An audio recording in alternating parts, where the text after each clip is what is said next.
Just outside the town of Dunedin, in the South Island of New Zealand, there is a mysterious place known as Tunnel Beach. If you visit, you'll find a steep winding path down to rugged sea-carved cliffs looking out over the Pacific Ocean. But what makes this place special is the tunnel drilled down through the cliffs. If you're brave enough to go down the slippery stairs through the darkness, you'll find yourself on a private beach. This tunnel has been there for as long as living memory. Carved into the sandstone here, you'll find messages dating back at least 90 years. Naturally, this raises questions. Who built the tunnel and why? A place like this must have a good story. If you ask the locals, you won't be disappointed. I lived in Dunedin and often drove up to Cargill Castle on Sunday Drive. My parents often talked about the tunnel to Tunnel Beach, as they called it. When I asked why we could not go there, they said because a girl drowned at that beach. Well, I heard the tunnel was built by John Cargill because his daughter used to love horse riding and swimming. She used to go there and at one time somehow drowned. Not sure who I heard it from or the truth of it. I heard he made the tunnel because he didn't want anyone seeing his daughter. Who knows what the story is? We were told the story as primary and intermediate children that he built the tunnel for his daughter to sunbathe, etc. on their private beach in private, away from prying eyes. We too were told in the 1980s that his daughter drowned. Yeah, he had it mined out, so his daughter had her private beach because he didn't want her around commoners or some shit. Well, that's what I was told. And sadly, it was so private, she drowned. Wrecked. Even the local tourist website will tell you, in the 1870s, John Cargill excavated a tunnel down to a secluded beach so that the Cargill families could bathe in privacy, away from the prying eyes of St. Clair. We don't recommend swimming as there can be a dangerous rip there, such as that which sadly drowned Cargill's youngest daughter. So that's the truth, straight from, let's see, sources that are believed to be reliable. Well, that's great. I was afraid for this one I might end up having to use my own judgment. Ah, drat. Okay, let's rewind. Who was John Cargill, the man who allegedly built the tunnel to the beach? The Cargills were perhaps the most famous of Dunedin's early settler families. Captain William Walter Cargill was the patriarch, a hardcore kilt-wearing Scotsman and pious Presbyterian who played a key role in founding the settlement under the banner of the Free Church of Scotland. John Cargill was one of his 17 children and arrived in Dunedin with his father in 1848. John became wealthy through the ownership of several massive backcountry sheep runs. But more importantly for our story, he owned a property called Seaview, which stood on the hill above the beach here. It's important to note that this was not Cargill's castle. That was next door, and owned by his brother Edward Bowes Cargill. John Cargill left New Zealand forever in 1884. Some say because of his broken heart, others because the sheep palming bubble burst with the Great Rabbit Plague of the 70s. So, if he built the tunnel, why did he do it? For bathing, right? The St. Clair Beach was just an easy walk away from Seaview and had been a popular spot for bathing since Dunedin was founded. So if they wanted somewhere safe to bathe, you'd think that'd be a better option than the rough open ocean at Tunnel Beach. But the legend insists that John Cargill wanted to protect his daughter's modesty, hence the need for a completely private beach. That sounds very stereotypically Victorian. So stereotypical, in fact, that I figure I'd better check just to make sure that's really a thing and it's not some sort of modern caricature of Victorian attitudes.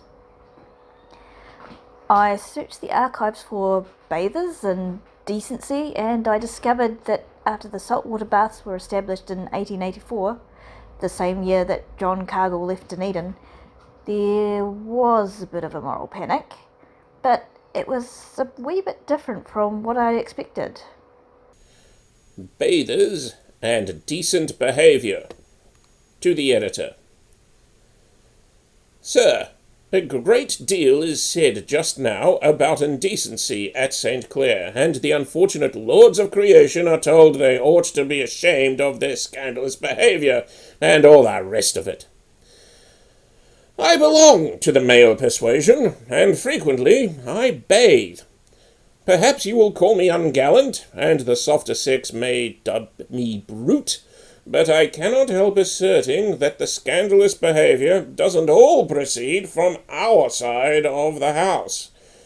The ladies are really most unblushing occasionally.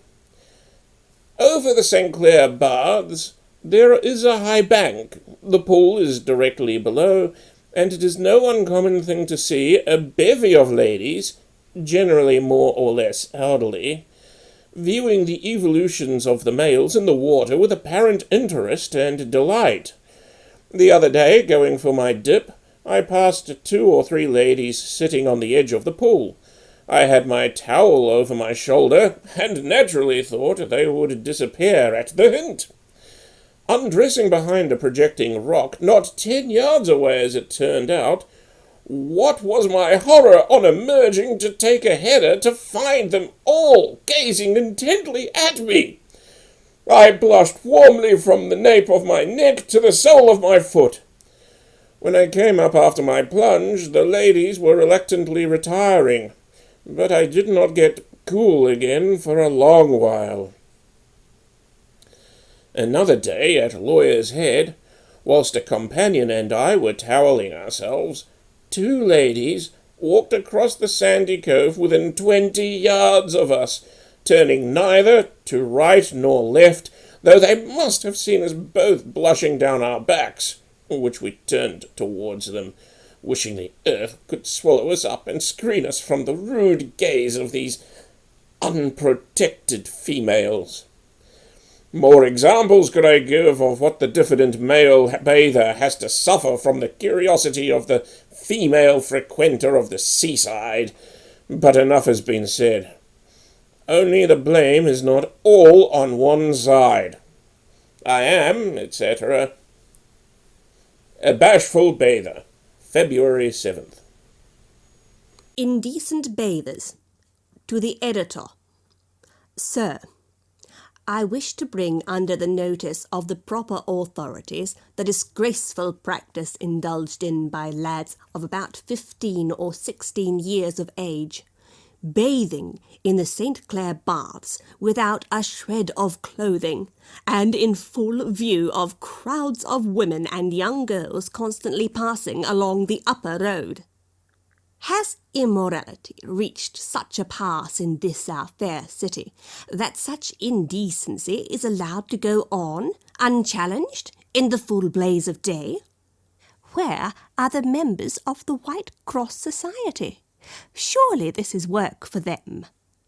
Are the minds of our young girls here to be polluted by such sights until sin reaches the climax it has in one of the northern cities, where I am told, according to recent statistics, there are 500 girls under the age of 14 years on the streets?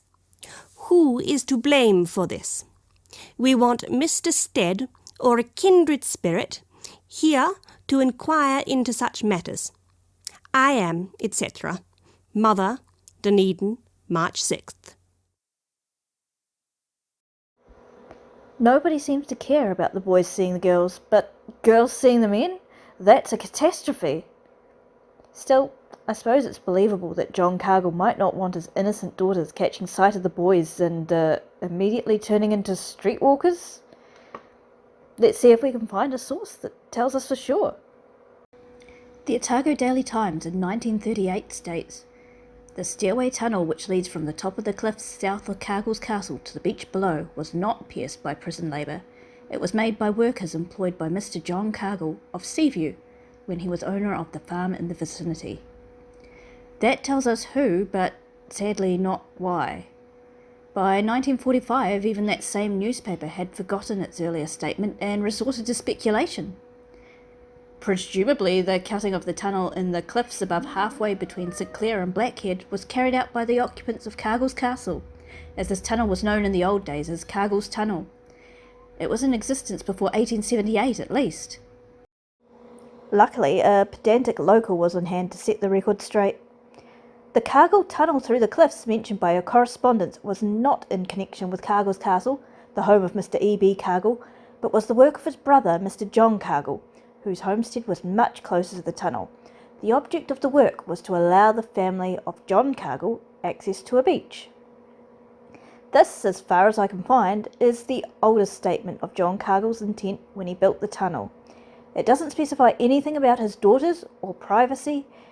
It paints a quite different image of a doting father going out of his way to provide something nice for his family. So that's still a bit up in the air, but we all know what we're really here for. The tragedy of the drowned maiden whose memory haunts the beach. Do the details really matter as long as that part is true? Let's find this poor girl and give her a name after all these years. John Cargill's obituary states that he had 4 daughters and 2 sons with his first wife, Sarah Charity Jones. Of those 4 daughters, 2 were in British Columbia and 2 were in Europe, all alive. With his second wife, it mentions 3 sons, 2 of whom were still living, 1 in England and 1 as a doctor in South Africa.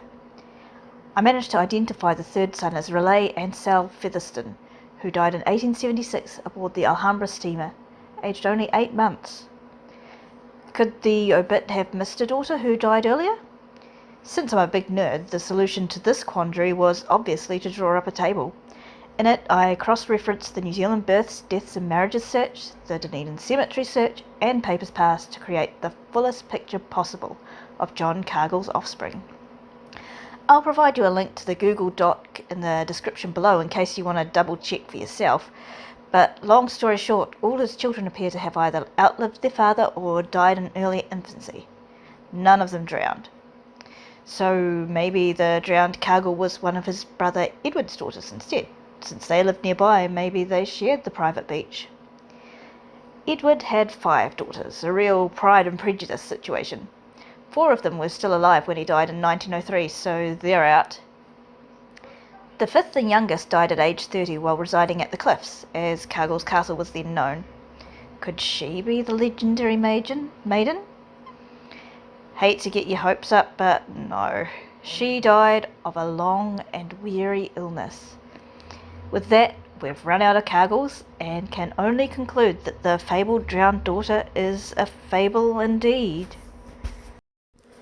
So where did the story come from? Maybe somebody did drown and somehow that story got attached to the famous Cargill family. Lucky for us, the Papers Past website has a huge archive of searchable newspaper articles dating all the way back to the time we're looking at.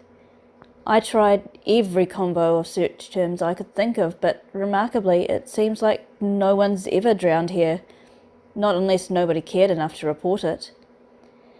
Finally, after many unsuccessful hours, I decided to try searching for Cargill's Cliffs, which is an old name for the area around Tunnel Beach. And after all this time, it looked like I might finally be onto something. The article was from 1897, and the headline was, "A Mystery at St. Clair." Early on Sunday afternoon, something which at the distance resembled a body was seen in the ocean off Cargill's Cliffs, beyond St. Clair. The observers fetched a telescope and watched the object until 3:30, when it disappeared under a clump of seaweed. Fear is felt that if this was a body, it explains the sudden vanishing of Miss Jane McCorkindale, aged 23 years, daughter of Mr. Hugh McCorkindale, residing in Duncan Street. She was seen in Cargill Road on Sunday morning, and a little later at St. Clair. Since then, no one has had any knowledge of her movements or her whereabouts, and what specifically gives rise to anxiety is the fact that Miss McCorkindale has been lately depressed, owing, they say, to the results of an attack of influenza. Thus, though no definite connection has been established between the sighting of the floating object and the girl's disappearance, for, as a matter of fact, no one can say for certain that it was a corpse, and those who did see it are in 2 minds as to whether, if it was a corpse, it had not more the appearance of a child than of a grown-up person. Notwithstanding all this doubt, the gravest apprehension is felt by the relatives and the police. Later came the confirmation. The body of Jane McCorkindale, 23 years of age, was found on the rocks off Cargill's Cliffs near St Clair this afternoon.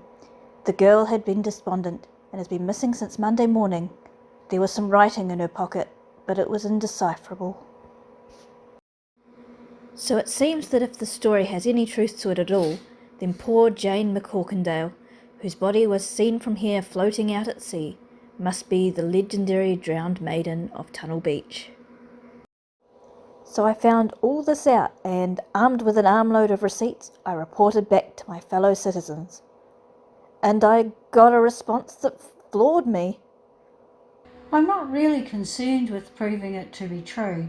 Sometimes the intrigue and mystery of the story is what makes it so special.